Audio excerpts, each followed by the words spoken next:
Welcome to the plutocracy. That's ruled by money. The Republican convention is such a farce. They did the most childish things, and Ben Swan is the man who had the best reporting on this. But they kept Morton Blackwell of Virginia, he's on the Rules Committee, they kept him on a bus so that he couldn't make it to the convention. It was actually literally doing loops around the parking lot and such to prevent him from being able to go and say his piece. Now, he recently showed up and told off Robin Hayes, the North Carolina chairman, at their secret meeting that they wanted to have. A woman got in there and filmed it. They did not want her to have a camera, her having a hissy fit about that. But there you have it. Morton Blackwell is there. He's opposed to this Rule 16, and they wouldn't let him off the bus. And then you've got John Boehner just reading off a script saying, oh, in my opinion, the ayes have it. It's not his opinion. He's just reading off a teleprompter. And furthermore, they just make up rules as they go along. Ron Paul had 7 states. He only needed 5.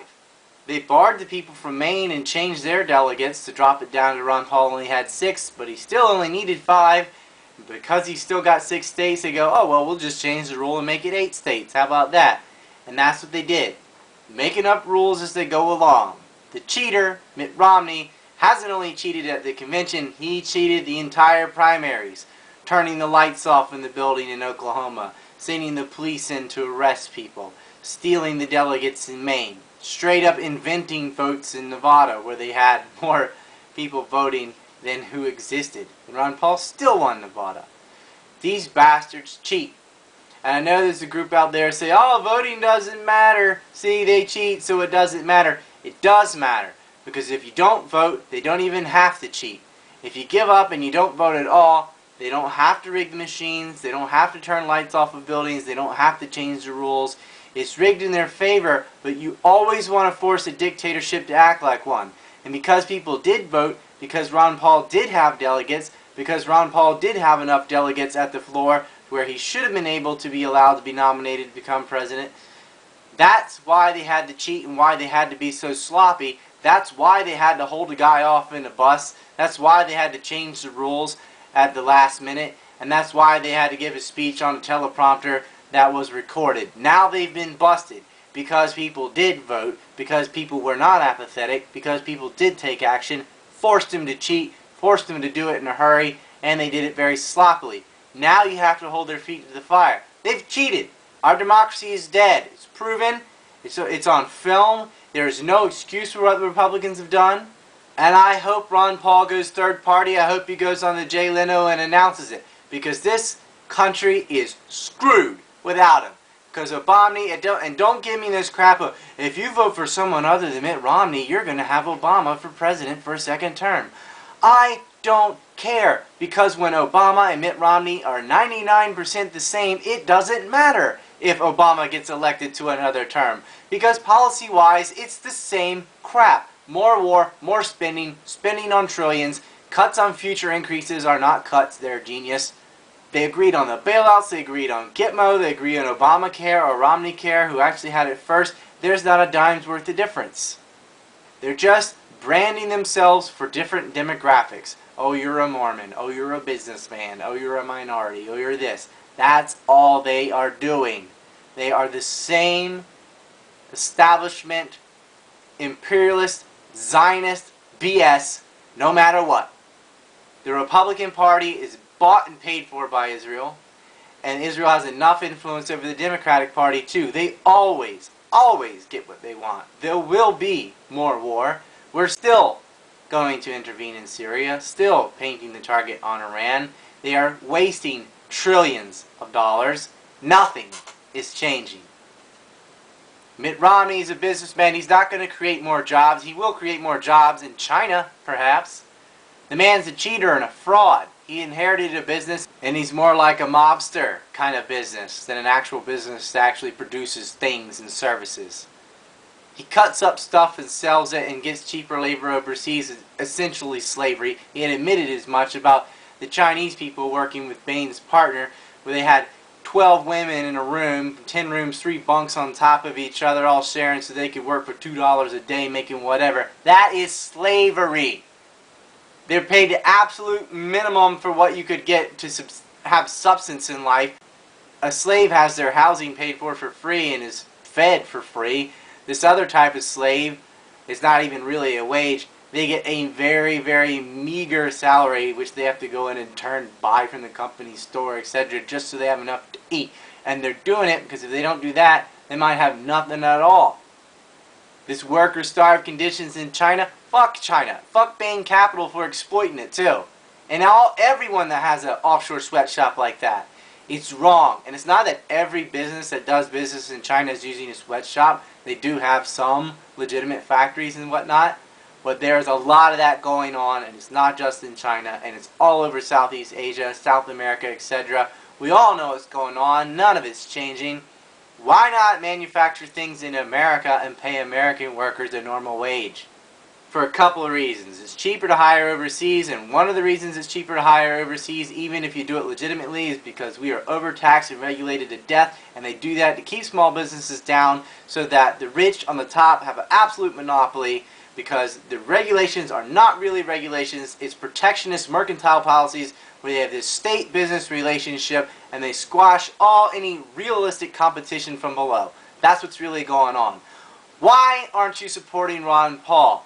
We've got a medical doctor, an Austrian economist, who cut trillions of wasteful spending on this imperialist escapades, militarism, all these bases and pointless wars. That's just the broad cuts. Get rid of useless departments.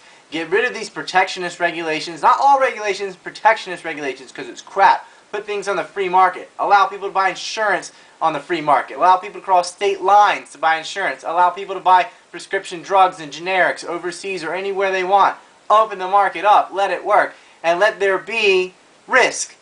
Get rid of all these gamblings. We got 2/3 of our whole economy is just money pinging around on computers of people betting on each other's stocks. That is nothing but legalized gambling.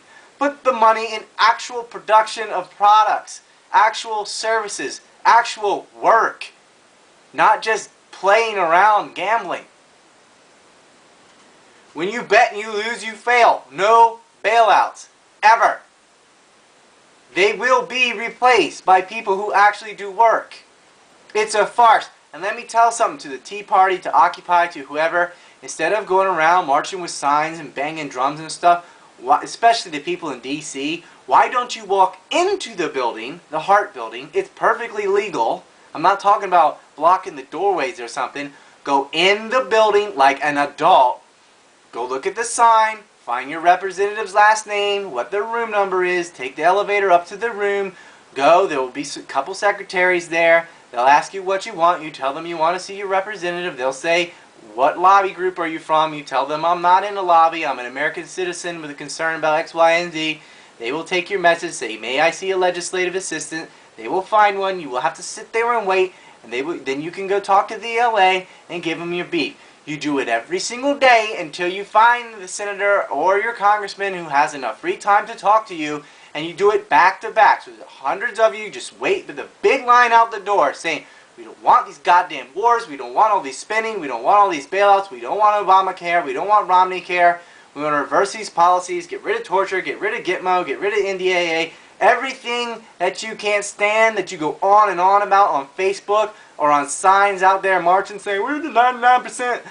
Go into the building, as our system was designed to do, and talk to your representative or the peons that they feed you. And have people in the back calling them constantly with the same message. That is how you can get some change legally and non-violently. And everyone needs to be supporting Ron Paul. And I don't know if he's going to pick Johnson for vice or not. I don't think that's a good choice, because Gary Johnson has supported humanitarian wars and does support keeping Gitmo open and a lot of things I can't stand. But he's still better than 90% of the shills that are out there, because Gary Johnson does oppose the hot wars we have in Afghanistan. He'd like to bring everyone home. And he doesn't agree with intervention in Syria. And that's enough for me. That's good enough for me. I'll take Ron Paul at the helm and anybody he chooses. Really, I would vote for a lawn chair over Mitt Romney or Obama. I would vote for a little toy Spider-Man over them. Why? Because it would do nothing at all. And that would be better than the negative things that these jackasses have planned for us. If you think that Wall Street benefited enough under Obama, Mr. Goldman Sachs wasting trillions of dollars, you wait until you have Mitt Romney in there. All of our cash is going to be transferred to the top. you're never going to see it again. Do not split hairs between Goldman Sachs candidates. Vote Ron Paul. The hell with the media. Their biggest thing is the lemming factor, saying, you're wasting your vote. If you vote for the person you actually want, what you need to do is vote for who you hate the least. Do not vote based on fear. Vote your conscience, or you're always going to be stuck in the same cycle every 4 years, the lesser two evils propaganda. You can't assume that that's your choices. Don't assume, everyone else is going to vote like this, so I have to too. That's not true. Paul took 7 states already, and that's with all the cheating and the shenanigans. Did you see the speeches Romney was giving to a quarter-filled high school gymnasium? That's after busing people in. Ron Paul goes to speak with stadiums full of people. Thousands of people can't even get into whatever venue he has. They're waiting outside in the snow with signs and stuff.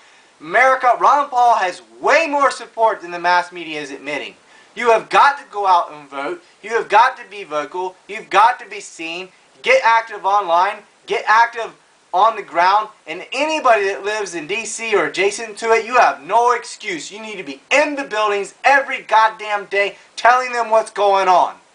And if people who live further away need to be on the phone calling the reps and giving the same message. And do it every day. Every day, call them up. Leave your message. Tell them about the liberty movement. Whatever it is you got beef about, you have to get proactive in government. Talking to your friends on Facebook or MySpace or whatever is fine, and sharing information and such.